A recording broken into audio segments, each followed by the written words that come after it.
สบายดีท่านผู้ชมที่เคารพโทรภาพแห่งชาติลาวต้อนรับท่านเข้าสู่รายการเวียกดีคนเด่นกับรายการของเราอาทิตย์นี้จะนำพาท่านนั้นได้มารับรู้เกี่ยวกับการกะเกียมใส่บัตรเลือกตั้งสมาชิกสภาแห่งชาติสุดที่10และสมาชิกสภาประชาชนคันแขวงสุดที่5อยู่ที่กระทรวงศึกษาธิการและกีฬาซึ่งให้เกียรติเข้าร่วมสนทนากับรายการของเราในมื้อนี้ก็คือท่านรองศาสตราจารย์ปริญญาเอกทองสฤษดิ์มังนอเมฆกรรมการกรมการเมืองศูนย์กลางพรรคเลขาปลัดกระทรวงรัฐมนตรีกระทรวงศึกษาธิการและกีฬาที่ให้เกียรติเข้าร่วมสนทนากับรายการของเราในมื้อนี้จะสบาย สวัสดีจ้ะเจ้าต้อนรับท่านเข้าสู่รายการอีกครั้งหนึ่งก่อนอื่นก็ขอบใจท่านที่ได้ให้เกียรติมาร่วมสนทนากับรายการของพวกเขาซึ่งในมื้อนี้พวกเราจะมาสนทนากับท่านอยู่2หัวข้อด้วยกันทำอีกก็คือเวียกงานเกี่ยวกับการศึกษาธิการเกี่ยวกับการศึกษาของกระทรวงเฮาและอีกหนึ่งเวียกงานก็คือการกาเกี่ยมความพร้อมในบัตรเลือกตั้งสมาชิกสภาแห่งชาติสุดที่10และสมาชิกสภาประชาชนคันแขวงสุดที่5เจ้าฉะนั้นทำอินนี้เราอยากให้ท่านนำเสนอเกี่ยวกับเวียกงานการศึกษาของกระทรวงศึกษาธิการและกีฬาของพวกเราก่อนครับก่อนอื่นขอเรียนการนำภาครัฐประชาชนบรรดาเผ่าครูอาจารย์นักศึกษานักเรียนรู้ปัญญาชนในทั่วประเทศที่นับถือและฮักแพงทั้งหลายเวียกงานการศึกษาของพวกเรานี้เป็นเวียกงานหนึ่งที่สำคัญได้ครับการสนับสนุนและให้ความสำคัญของพรรคของรัฐและประชาชนบรรดาเผ่าอยู่ในทุกระยะถ้าหากเวียกงานการศึกษาได้รับการพัฒนาแน่นอนว่าเศรษฐกิจและการพัฒนาเวียกงานอื่นๆก็ได้รับการพัฒนาเช่นเดียวกันมาฮอดระยะนี้ก็เห็นว่าพวกเขาก็ได้สุ่มใส่แก้ไขหลายปัญหาเป็นต้นแม่นแก้ไขการขาดแคลนครูการปาระการเรียนหรือว่าคุณภาพของการเรียนการสอนในทั่วประเทศมาฮอดปัจจุบันนี้ก็อาจเว้าได้ว่าภายหลังกองประชุมใหญ่องค์คณะพรรคครั้งที่10ของกระทรวงศึกษาได้สำเร็จลงพวกเขาก็ได้ซุ้มใส่ในการจัดตั้งพันขยายเวียกงานดังกล่าวอย่างตั้งหน้าและอย่างเอาจริงเอาจังโดยเฉพาะแม่นแก้ไขปัญหาการขาดแคลนครูถือว่าพวกเขาสามารถแก้ไขโดยพื้นฐานอยู่นี่แก้ไขด้วย2วิธีหนึ่งและแม่นตามทิศสีนำของกรมการเมืองก็คือของศูนย์กลางพรรคแม่นเอาครูอาสาจำนวนหนึ่งจากเอาโควต้าของกองทัพหมายความว่าอยู่นี่แม่น 2,000 กว่าคนและกองทัพได้ร่วมกับกระทรวงศึกษาพวกเขาค้นคว้าวิธีจัดตั้งปฏิบัติโดยเฉพาะเป็นซุ้มใส่บรรดาเมืองบรรดาแขวงที่มีความยุ่งยากห่างไกลศอกหลีกแม่นพวกเขาแก้ตัวนี้ซะก่อนถือว่าตัวนี้พวกเขาก็แก้แล้วถัดจากนั้นมารัฐบาลได้มอบให้กระทรวงศึกษาจำนวน 4,000 โควต้าอีกแล้วก็จำนวน 2,000 โควต้าอีกถือว่าแม่นมาฮอดปัจจุบันจำนวน 4,230 โควต้านั้นแม่นสามารถแก้ไขได้แต่ทั้งหมดอันนี้พวกเขาได้มีหนังสือแนะนำพวกเขาได้มีมาตรฐานมีเงื่อนไขจะแจงครูแนวใดแด้ครูอาสาประเภทใดแด้จะเอาเข้าเป็นครูประจำพวกเขาได้คัดเลือกโดยมาตรฐานดังนั้นจำนวนมาตรฐานนั้นพวกเขาได้สำเร็จและก็จัดตั้งปฏิบัติเฮ็ดให้ครูอาสาอยู่ในทั่วประเทศนี้มีความเบิกบานมวลซื่นได้เข้าเป็นรัฐกรครูอย่างถาวรและไปพร้อมกันนั้นในระยะต้นนี้ก็ด้วยการจัดตั้งปฏิบัติแนวทางของพรรคของรัฐยกสูง ค่าของชีพ เจ้า ของพนักงานทหารในนั้นก็มีครูไปพร้อม ซึ่งว่าทั้งหมดอันนี้นี่เฮ็ดให้ครูอยู่ในทั่วประเทศได้ครับเงินค่าของชีพนี่เพิ่มขึ้น เจ้า เฮ็ดให้ขวัญและกำลังใจของครูแม่นมีบรรยากาศและมีความฟึดฟื้นในระยะต้นของปี 2026 นี้ เจ้า และคือดังที่พวกท่านทราบแล้วกระทรวงศึกษานี่เฮ็ดหน้าที่ทั้ง3อย่างอันที่หนึ่งแหละแม่นการศึกษาการเรียนรู้ของนักศึกษาแต่ละระบบตั้งแต่ก่อนวัยเรียนจนไปฮอดสั้นสูงอันนี้แม่นเวียกที่หนึ่งที่พรรครัฐบาลได้มอบหมายให้เวียกที่สองแม่นการค้นคว้าวิทยาศาสตร์ทางธรรมศาสตร์และสังคม เจ้า อันนี้พรรครัฐก็ได้มอบหมายให้อันที่สามเป็นการกีฬาการกีฬาถือว่าทั้ง3เวียกอันนี้พวกเราได้กำลังจัดตั้งพันขยายอย่างเอาจริงเอาจังและให้มันเป็นรูปธรรมและอันใหญ่อันหนึงที่พวกเราซุ้มใส่ปัจจุบันในปีนี้เฮ็ดให้มันแจ้งและแม่นแก้ไขปัญหาห้องควบ เจ้า เดี๋ยวนี้นี่ห้องควบนี่มีถึง5 คันมีถึง5 คันถ้าอยากแก้ไขอันนี้หมดนี่แม่นจะต้องมีครูถึง 9,000 กว่าคน เจ้าเฉพาะการแก้ไขห้องควบนี่แมนอยู่บรรดาท้องถิ่นต่างๆบ่หรือว่านครหลวงเวียงจันทน์ของพวกเรายังมีอยู่ นครหลวงเวียงจันทน์นี่ก็ห้องควบนี่ก็บ่หลาย ส่วนหลายห้องควบอันนี้แม่นขั้นปฐม เจ้า เดี๋ยวนี้ในจำนวนห้องควบนี่พวกเขาจะสุ่มใส่แก้ในปีนี้ห้องควบค่า4 คันและ5 คันนี้มีจำนวนต้องการถึง640 กว่าครู เจ้า จะต้องได้เพิ่มเขา เจ้า แต่ไปพร้อมกับการแก้ไขปัญหาครูพวกเขาจะต้องได้แก้ไขปัญหาอื่นๆอีก เจ้า เป็นต้นแม่นโฮมบรรดาโรงเรียนที่มันมีน้องนักเรียนหันมีจำนวนน้อยหลาย เจ้า มีบางบ้านนี่เพียงแต่5 หรือ 6 น้องเรียน อ๋อ ดังนั้นนี่ต่อครูผู้หนึ่ง เจ้า ดังนั้นพวกเราจะต้องได้สุ่มใส่แก้โดยการโฮมน้องนักเรียนดังกล่าว และด้วยอีกวิธีหนึงแม่นพวกเราจะต้องได้แก้ด้วยให้เขาเจ้าหัน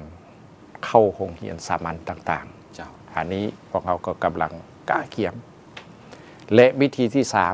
3แม่นพวกเราจะได้สมทบกับชาวหนุ่มศูนย์กลาง สมทบกับกระทรวงป้องกันประเทศ สมทบกับกระทรวงภายในแม่นฝึกอบรมให้ครูเขาเจ้านั้นไปจัดตั้งไปช่วยพวกเขาแก้ไขปัญหาห้องควบนี่หมายความว่าเพิ่มจำนวนครูสอนแต่ว่าอยู่เขตทางไกลศกหลีกโดยการจัดตั้งปฏิบัติเวียกงานก่อสร้างรากฐานการเมืองไปพร้อมกับการก่อสร้างเวียกงานศึกษาขยายเวียกงานศึกษาให้เพิ่มขึ้นอันนี้เป็นปัญหาหนึ่งที่ภาครัฐได้เอาใจใส่ในระยะผ่านมาและพวกเรากระทรวงศึกษาพอจะต้องได้สุ่มใส่ เจ้า ได้ตัดสินใจ จะได้สร้างระบบโรงเรียนสร้างครูนี่ขึ้นใหม่ด้วยมาตรการอันที่หนึ่งและแม่นสร้างเป็นโรงเรียนสร้างครูแห่งชาติ1 แห่งอยู่นครหลวงเวียงจันทน์ เจ้า และบรรดาสาขาหรือว่าโรงเรียนสร้างครูท้องถิ่นนี้ พวกเขาจะรักษาไว้อยู่หลวงพระบางเป็นจุดดึก อ๋อ เจ้าเฉพาะเขตภาคเหนือแมน เขตภาคเหนือ ที่แพร่ระบาด เจ้า เจ้า เขตภาคกลางนี่แม่นสวรรณเขต เจ้า และเขตภาคใต้แม่นจำปาสัก ส่วนยังเหลือนั้น พวกเราจะเฮ็ดหันไปสู่โรงเรียนสามัญวิชาชีพความหมายของสามัญวิชาชีพนี้ แมนเฮียนจบแล้วนักน้องนุ่งเฮียนจบแล้วจะได้2ใบประกาศ เจ้า ใบประกาศอันที่1เป็นใบประกาศจบสามัญใบประกาศอันที่2เป็นจบวิชาชีพที่โรงเรียนต่าง เจ้า ๆสามารถจัดตั้งการเรียนการสอนให้แก่น้องนักเรียนอันนี้แม่นพวกเขาจะสุ่มใส่หันไปในทิศนั้นหมายความว่าเพิ่มโรงเรียนกินนอนชนเผ่าโรงเรียนกินนอนของประชาชนบรรดาเผ่าลูกหลานของพ่อแม่ลูกหลานของพระเจ้าหันให้เข้าเรียนโยเรียนกินนอนนี่เพิ่มขึ้น จ้ะ ให้มันนับมือนับหลายขึ้น อันนี้แม่นทิศทางแก้ไขของกระทรวงศึกษาพวกเขา เจ้า และอันสำคัญอีกอันนึงในการจัดตั้งเวียกงานต่างๆของการศึกษาในปีนี้เป็นพวกเราซุ้มใส่ปรับปรุงหลักสูตรใหม่ เจ้า ในเมื่อก่อนเป็นพวกเรา5บวก4บวก3ก็เป็น12คือกันและในปัจจุบันนี้พวกเราจะปรับปรุง6บวก3บวก3อันนี้ซึ่งว่าทางสภาแห่งชาติก็ได้รับรองแล้ว เจ้า รัฐบาลก็ได้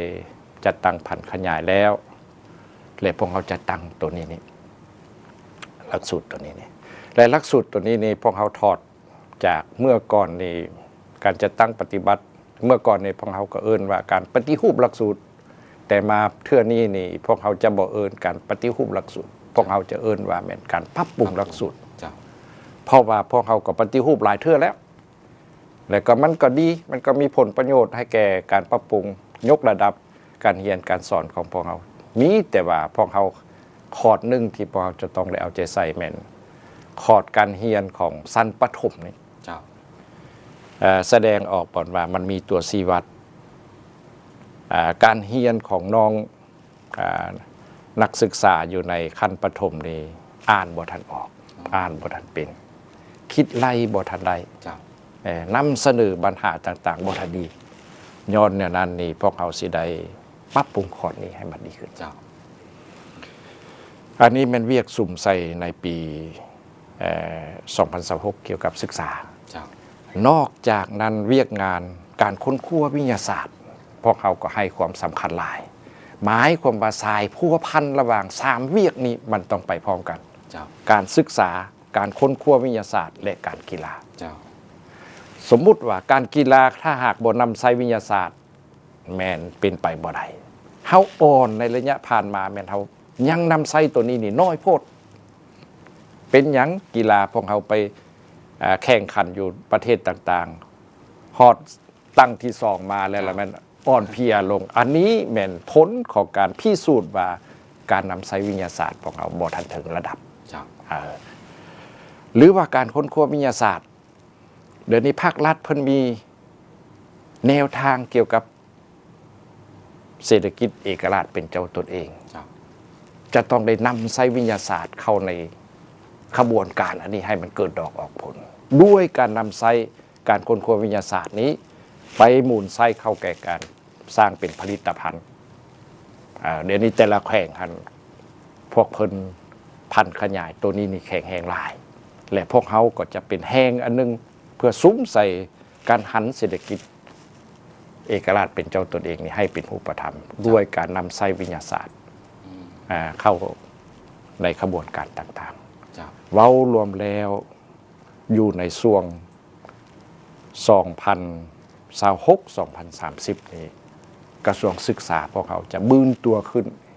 เฮ็ดสำเร็จหน้าที่ที่กองประชุมใหญ่ครั้งที่ 12 วางออกกันให้มันมีอันเด่น เจ้า สำหรับการศึกษาสั้นสูงนี่พวกเขาก็สิมีการปรับปรุงเฮ็ดแนวใดให้การศึกษาสั้นสูงนี่ฮับไซเอิ้นว่าเศรษฐกิจเอกราชฮับไซท่าแห่งที่7ท่าแห่งที่ภาครัฐได้กำหนดอยู่ในแนวทางการเมือง หรือว่าแผนพัฒนา ซึ่งปัจจุบันนี้มันโซ่แสดงออกว่าจำนวนผู้ที่อยากไปเรียนมหาวิทยาลัยเรียนชั้นสูงนี่ก็มีท่าเอียงเพิ่มขึ้น เจ้า มีท่าเอียงเพิ่มขึ้น อันนั้นก็เห็นว่า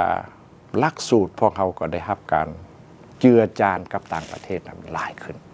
พวกเขาจะหันหลักสูตรของพวกเขานี้ให้มันประสานกับต่างประเทศให้มันได้อันนี้นี่พวกเขากำลังปรับปรุงหลักสูตรมันจะเห็นว่ามหาวิทยาลัยต่างๆเขาเจ้าก็ปรับปรุงด้วยความเข้มแข็งของเขาเจ้าเองสิ่งหนึ่งที่มันเป็นซอแสดงให้พวกเขาเห็นอีกละแมนในเมื่อเขาหันไปสู่ระบบส่องใบประกาศสามัญและวิชาชีพนี้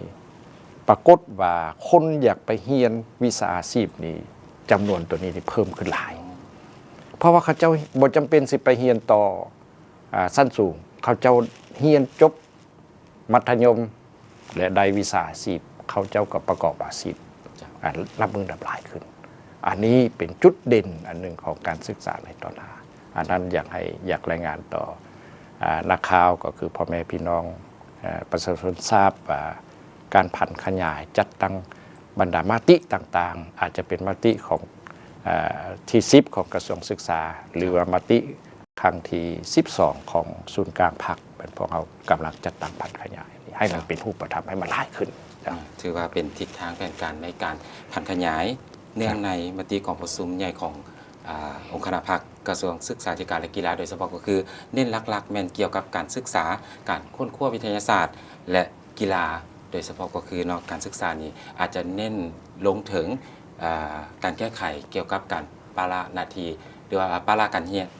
การศึกษาการเรียนพร้อมด้วยการขาดแคลนครูบอกจังซี่ประมาณนี้แล้วก็ถือว่าเห็นผลงานที่พ้นเด่นในระยะเวลาที่ผ่านมาทางกระทรวงศึกษาของพวกเขาก็ได้มีการประกาศลบล้างครูอาสาถือว่าได้ถึง 100% ในทั่วประเทศถือว่าเป็นใบหน้าใหม่ของกระทรวงศึกษาของพวกเขาและก็เฮ็ดให้บรรดาครูอาสาที่มีระยะหนึ่งหลายทานก็ถือว่าลาออกเข้าไปประกอบอาชีพอื่นบ่ได้ซื้อหรือว่าหยุดเซาเพราะว่าเนื่องจากว่าโควต้าการเข้าเป็นพนักงานนี่มีน้อยอีหลีแต่ว่าปัจจุบันเขาก็ได้รับโอกาสจากทางภาครัฐของพวกเขาพร้อมเดียวกันนี้ก็ยังได้มีการช่วยซุ้มยุ่งและส่งเสริมของทางกองทัพนำที่ได้มอบโควต้าหรือว่าทุนการเป็นพนักงานให้พวกเขาก็ถือว่าได้ผ่านไปได้ด้วยดีในแต่ละขั้นตอนปัจจุบันนี้ก็คือเราเล็งใส่เพื่อปรับปรุงให้ดีขึ้นกว่าเก่าอันนี้ก็คือเรื่องงานหลักๆที่ทางกระทรวงศึกษาธิการและกีฬาได้เอาใจใส่ในการจัดตั้งปฏิบัติและเป็นทิศทางแผนการในการปฏิบัติเพื่อให้ปรากฏผลเป็นจริงในระยะต่อไปและทำสมที่เคารพแต่ว่ามอดนี่เราจะพักแห่งการนั้นได้ไปรับชมสิ่งที่น่าสนใจจากทางรายการก่อนจากหน่อยพวกเขาจะสืบต่อสนทนาให้ทุกท่านนั้นได้รับทราบกันเกี่ยวกับการกะเกี่ยมกับบั้นเลือกตั้งสมาชิกสภาแห่งชาติสุดที่10และสมาชิกสภาประชาชนคันแขวงสุดที่5ของกระทรวงศึกษาธิการและกีฬาสำหรับตอนนี้เสนอหันไปรับชมสิ่งที่น่าสนใจจากทางรายการก่อนเสียงวันโนไซโยมวนซืนดังโปดปืนหัวแพร่แดนลาวเสียงวันโนไซโยบอกข่าวดังเตือนเปล่าให้พวกเขาไปขอเชิญชวนพลเมืองลาวผู้ที่มีสิทธิ์เลือกตั้งจงพร้อมใจกันออกมาใช้สิทธิ์ปอนบัตรเลือกตั้งเอาสมาชิกสภาแห่งชาติสุดที่10และสมาชิกสภาประชาชนขั้นแขวงสุดที่5ในวันที่22กุมภาพันธ์2026นี้เสียงดนตรีมโหรีดังก้องเตือนเป่าห้องพี่น้องเฮาสนอย่านอนหลับทับสิทธิ์ของตนอย่านอนหลับทับสิทธิ์ของตน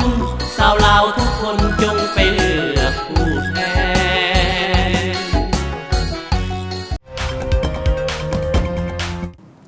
ตอนรับทางเข้าสู่รายการเวียกดีคนเด่นอีกครั้งหนึ่ง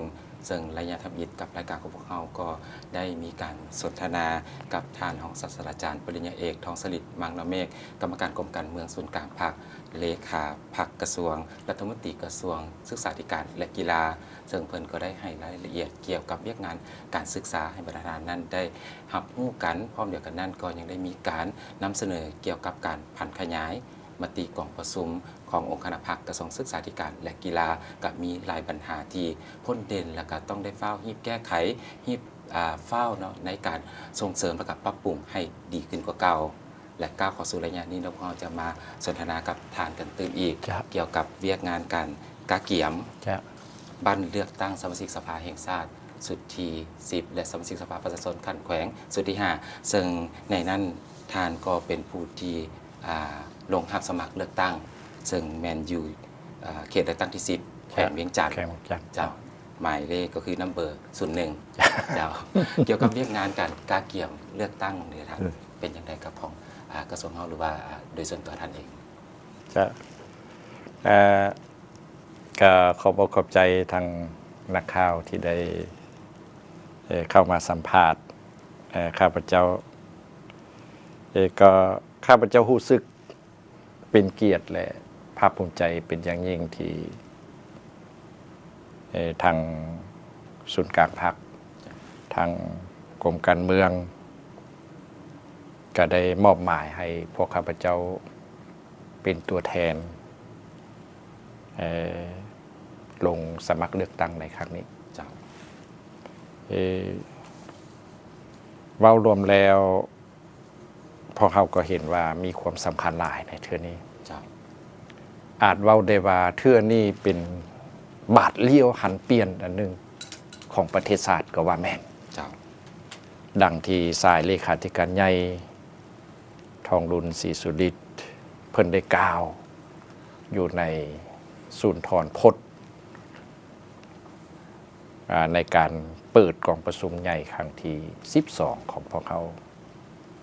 ก็คือเมื่อเขาเบิ่งรายงานการเมืองก็ดีโครงการการเมืองของฉบับที่3ของพรรคพวกเขาก็ดีเบิ่งแผนพัฒนาเศรษฐกิจสังคมฉบับที่10ของพวกเขาก็ดีเมื่อกวดเบิ่งแล้วแม่นเห็นว่ามันเป็นปัญหาใหม่มันเป็นปัญหาใหม่เป็นปัญหาใหญ่เฮ็ดให้ประเทศชาติของพวกเราก้าวเข้าสู่ระยะใหม่โดยเฉพาะในปี 2026 นี้ทางสหประชาชาติจะรับรองการออกจากประเทศโดยพัฒนาของพวกเราอันนี้ทางเป็นบรรยากาศหนึ่งเพื่อเฮ็ดให้คนลาวทางชาตินี้ทางภาคภูมิใจและทางเป็นการสู้สนให้พวกเราจะต้องได้ออกจากประเทศโดยพัฒนาเหล่านั้นอันนี้ข้าพเจ้าจึงว่าเป็นปัญหาใหม่เป็นโอกาสใหม่เป็นบัตรเลี้ยวใหม่ดังนั้นสสผู้หนึ่งนี่สสในปี 2026-30 นี่ต้องสู้ส่วนหลายสู้ส่วนหลายในนั้นข้าพเจ้าก็คิดว่าทางขั้นถึงได้มอบหมายหรือประชาชนได้มอบหมายให้พวกข้าพเจ้าเข้าสมัครผู้แทนพวกข้าพเจ้าก็จะเฮ็ดสุดความสามารถอันสำคัญอันสิ่งที่จูงใจพวกข้าพเจ้าแม่นเฮ็ดเพื่อประชาชนเพื่อผลประโยชน์อันแท้จริงของประชาชน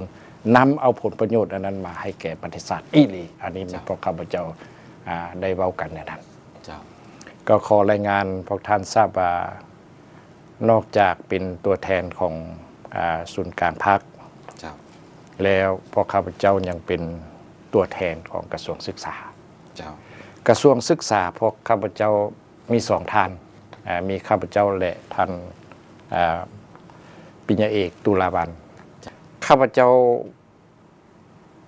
เข้าสมัครเป็นผู้แทนเทื่อนี้เป็นเทื่อที่2แล้วเทื่อที่2แล้วก่อนนี้อยู่ใน5 ปีก่อนนี้เซ็นซาสมัยสุดที่8ข้าพเจ้าก็เป็นสมาชิกสภาแล้วข้าพเจ้าทอดได้บทเรียนที่จะเป็นสสอยู่ในจุดที่1นี่เราต้องได้เห็นว่าบทบาทของสภาแห่งชาติพวกเราเฮ็ดอีหยังมันมี4จุดหลักๆจุดอันที่1แหละแม่นต้องได้เห็นว่าสภาแห่งชาตินี่มันพิจารณาบรรดากฎหมายรัฐธรรมนูญจุดที่2นี่มันพิจารณาปัญหาที่สำคัญของชาติจุดที่3มันนอกจากพิจารณาปัญหาต่างๆแล้วจะต้องได้เฮ็ดหน้าที่ในการติดตามกวดกาการบริหารต่างๆอันนี้มันหน้าที่หลักของสภา สสก็ต้องได้เฮ็ดหน้าที่อันนี้แต่บางเทื่อนี่จากบทเรียนอันนี้นี่ข้าพเจ้าเห็นว่าพวกเขานี่ยังคิดว่าพวกเขาเป็นตัวแทนของประชาชนอันนี้มันถูกอยู่ดอกแต่ว่าประชาชนอันนั้นประชาชนส่วนใดบางเทื่อนี่2-3 คนเจ้าก็อิงแต่ว่าแม่นประชาชนอันนั้นเป็นส่วนใหญ่อันนี้บ่แม่นเฮาก็ต้องได้บึงให้มันรวมบ่แม่นเอาแต่ห่างเสียงผู้หนึง2 คนไปแล้วไปเว้าไปว่าอยู่สภาอันนี้มันก็บ่อยากงามปานใดบ่อยากคือปานใดถือว่าหลักๆก็คือบเฉพาะกลุ่มคนใดคนหนึ่งอาจจะเป็นตัวแทนของประชาชนลาวบรรดาเผ่าทั่วประเทศต้องแม่นประชาชนลาวบรรดาเผ่าทั่วประเทศเอาคำเว้าอันนั้นเอาปัญหานั้นไปปรึกษาอยู่สภาอันนี้จริงแม่นตัวแทนของสภาข้าพเจ้าก็กล้าเกี่ยมนั่นแหละอ๋อเจ้าถือว่าเป็นการกล้าเกี่ยมในการลงสมัครเลือกตั้งอยู่ที่แขวงเวียงจันทน์โดยเฉพาะก็คือเป็นตัวแทนที่ทางศูนย์กลางพรรคได้มอบหมายให้ไปลงเลือกตั้งอยู่ที่แขวงเวียงจันทน์กับการกล้าเกี่ยมครั้งนี้คิดว่าข้อสะดวกกับข้อยุ่งยากคือผ่านมานี่แน่นอนเขามีบทเรียนแล้วเขามีข้อสะดวกหลายเขาครับข้อมูลข่าวสารเกี่ยวกับเวียกงานสภาหลายที่จะลงไปเผยแพร่และคาดว่าในครั้งนี้นี่เลยเขายังได้มีการกล้าเกี่ยมอย่างตื่มอีกเพื่อจะลงเผยแพร่นำเสนอให้พ่อแม่ประชาชนนั้นได้ครับจากเวียกงานของเขาเองเจ้าอันนี้ก็เป็นคำถามเป็นข้อคิดที่สำคัญเพราะว่าด้านหนึ่งนี่ก็เห็นว่าประชาชนบรรดาเผ่านี่ก็เข้าใจเวียกงานศึกษานี่ดีหลายดีหลายอันนี้นอกจากองค์การต่างๆของรัฐแล้วพวกเขาจะต้องได้ขาดบ่ได้แม่นกำลังแห้งอันนึงแม่นของกระตูประชาชนเองอันนี้ข้าพเจ้าพร้อมโดยบรรดาท่านที่สมัครต่างหน้าให้คงเขตการศึกษาก็สิได้นำเอาปัญหาต่างๆนั้นไปสร้างความเข้าใจของประชาชนบรรดาเผ่าให้มันถึกอีกแต่มันก็บ่แม่นแต่เฉพาะปัญหานั้นเพราะข้าพเจ้าในนามต่างหน้าให้แก่พรรคแก่รัฐเพราะข้าพเจ้าจะต้องได้นำเอาแนวทางของพรรคไปเผยแพร่ไปสร้างความเข้าใจให้แก่ประชาชนบรรดาเผ่าตื่มอีกให้นักแน่นตื่มอีกมีความเชื่อมั่นตื่มอีกเกี่ยวกับการจัดตั้งพันธุ์ขยายเวียกงานต่างๆของพรรคของรัฐให้มันเป็นรูปธรรมหลายขึ้นอันนี้แม่นหน้าที่ของพวกข้าพเจ้าและพร้อมกันนั้นปัญหาต่างๆพวกข้าพเจ้าก็สิได้เก็บกำข้อมูลจากประชาชนโดยเฉพาะแม่นแขวงเวียงจันทน์แขวงเวียงจันทน์นี่เป็นแขวงหนึ่งที่เอิ้นว่าเป็นด่านหน้าของนครหลวงก็ว่าแม่นแต่ว่าเป็นแขวงหนึ่งที่พัฒนาไวหลายทางคมนาคมนี่ถือว่ามันสะดวกหลายและพื้นฐานโครงสร้างไฟฟ้าน้ำต่างๆนี่ก็สะดวกหลายถือว่าทางแขวงเวียงจันทน์นี่มีท่าแหงที่ดีในการพัฒนาหลายด้านโดยเฉพาะก็คือท่านนำเสนอไปคมนาคมขนส่งก็มีความสะดวกสบายสถานที่ท่องเที่ยวแหล่งท่องเที่ยวต่างๆและก็การเป็นอยู่การทำมาหากินแล้วประกอบอาชีพที่แขวงเวียงจันทน์ก็มีหลายเวียกงานที่พ้นเด่นแม่นข้าพเจ้าคิดว่าประชาชนมีความสามัคคีเป็นปึกแผ่นจะเฮ็ดให้การพัฒนาของแขวงเวียงจันทน์นี้ไวขึ้นนี่ก็คือเวียกงานที่ท่านจะต้องได้กล้าเกี่ยมแล้วก็เพื่อลงไปตามที่ชี้นำของคณะพรรคโดยเฉพาะก็คือทางศูนย์กลางพรรคได้แต่งตั้งให้เอาไปลงสมัครเพื่อประกอบส่วนในการเคลื่อนไหวเวียกงานและก็ไปพันขยายเกี่ยวกับเวียกงานของพรรคในขั้นต่างๆอยู่ที่แขวงเวียงจันทน์เจ้าและท้ายนี้อยากให้ท่านฝากอย่างถึงผู้ที่มีสิทธิ์ในการป้อนบัตรเลือกตั้งโดยเฉพาะก็คือพ่อแม่ประชาชนอยู่ที่แขวงเวียงจันทน์และพ่อแม่ประชาชนอยู่ในขอบเขตทั่วประเทศของพวกเขาให้ออกมาใช้สิทธิ์ใช้เสียงในการเลือกตั้งเอาผู้แทนประชาชนของพวกเขาภายหลังกองประชุมใหญ่ของพรรคแต่ละครั้งแล้วพวกเขาจะต้องได้คัดเลือกผู้แทนเพื่อไปเฮ็ดหน้าที่แทนพวกเขาอยู่ในสภาย้อนในนั้นการคัดเลือกผู้แทนนี่ก็มีความหมายสำคัญหลายและพวกเขาจะต้องได้เลือกให้มันได้ผู้ดี ความจริงเพิ่นก็กันตองมาเมื่อแล้วแหละ เจ้า กันตองมาเมื่อแล้วขั้นศูนย์ค้างกลางก็กันตองและขั้นท้องถิ่นก็มีการกันตอง มีทางผู้ที่ได้จัดตั้งปฏิบัติเวียกงานสภาในเมื่อก่อน และมีผู้ใหม่เข้ามาเฮ็ดให้สภาของพวกเขามันอุดมสมบูรณ์ และมีความเอิ้นว่ามีคุณภาพสูงแล้วดังนั้นพวกเขาจะต้องได้เฮ็ดใดก็เฮ็ดแม่นให้บรรลุใดตามคาดหมายของสภาแห่งชาติได้วางออก เป็นต้นแม่นเฮ็ดให้จำนวนผู้ไปปอนบัตรเลือกตั้งนี้ให้มันได้100 ส่วน เจ้า 100ตัวนี้ก็สำคัญ ตัวนี้บ่หมายความว่าพวกเขาบ่เฮ็ดได้ผ่านมาพวกเขาเฮ็ดได้ดีที่สุดแหละอันนั้นเป็นจุดหนึ่งจุดที่สองนี้ก็ขอเรียกร้องประชาชนบรรดาเผ่าพวกเขาจะต้องได้เฮ็ดให้บัตรเลือกตั้งของพวกเขานี้ให้มันเป็นปางบุญแต่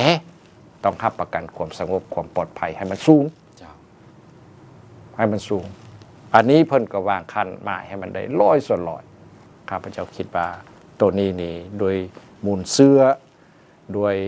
ความสามัคคีเป็นปึกแผ่นสามารถเฮ็ดให้บันการเลือกตั้งของพวกเขาบ่เพียงแต่เป็นปางบุญอันนึงและยังเป็น